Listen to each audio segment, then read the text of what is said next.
जय महाराज जी की। हम अपने शिष्यों से दूर कहाँ हैं।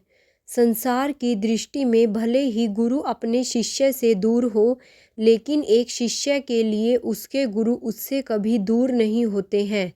केवल वे ही तो हैं जो जन्मों जन्मों के सच्चे साथी होते हैं, श्वासों से भी अधिक करीब रहते हैं। शिष्य की एक पुकार पर वे दौड़े चले आते हैं।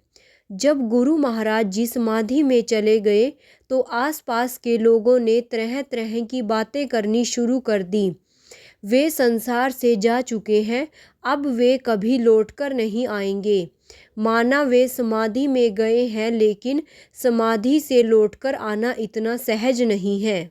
दुनिया की इन नकारात्मक बातों को सुनकर मैं जब भी गुरु घर में जाती तो वहाँ मुझे सकारात्मकता का अमृत प्राप्त होता। शास्त्रों के प्रमाणों व अनेक तथ्यों के साथ इस बात को पूरी दृढ़ता के साथ बताया जाता कि पूर्ण सतगुरु के वाक्य कभी असत्य नहीं होते हैं।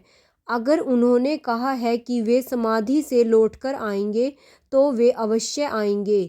इस कलयुग में जिन्होंने इतनी सहजता से समाधि की अवस्था को धारण कर लिया, उनके लिए उसे त्याग वापिस आना भी उतना ही सहज होगा।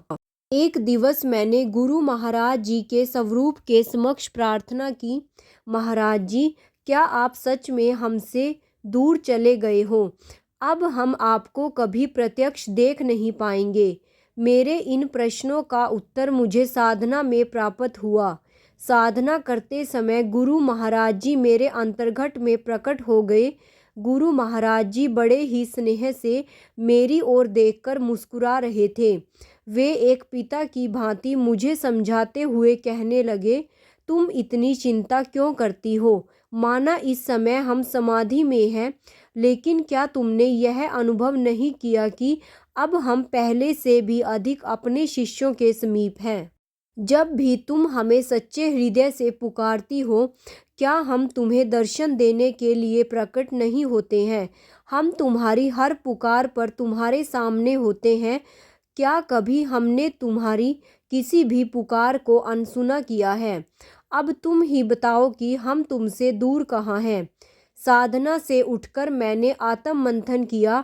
सच में साधना के भीतर मैं जब भी महाराज जी को बुलाती हूँ, मुझे महाराज जी के दर्शन अवश्य होते हैं। मैं महाराज जी को प्रणाम कर ही साधना से उठती हूँ। वे हम शिष्यों से दूर कहाँ हैं। धन्यवाद गुरुदेव, आप कितनी ही शीघ्र मेरी हर दुविधा का निवारण कर देते हैं। अर्चना, बेगमपुर, दिल्ली। जय महाराज जी की। खुद का खुद से युद्ध करने का हो चुका ऐलान, तुमको नीचे गिराने की खातिर मन बन चुका शैतान। क्या क्या चाले चलेगा यह नहीं तुमको यह आभास, साधना रूपी शस्त्र का तुम खूब करो आभास, तुम खूब करो आभास। जय महाराज जी की। भाइयों और बहनों, ऐसे ही दिव्य अति दिव्य अनुभवों का रोज आनंद लेने के लिए मेरे चैनल को सब्सक्राइब और वीडियो को लाइक और शेयर करना मत भूलिएगा। साथ में ही नोटिफिकेशन बेल को भी ऑन कर लीजिएगा ताकि आगे आने वाली सभी वीडियोस की जानकारी आप तक पहुंच सके। और कमेंट बॉक्स में ओम श्री आशुतोषाय नमः लिखना मत भूलिएगा। जय महाराज जी की। जय आशुपिता भगवान की। ओम श्री आशुतोषाय नमः।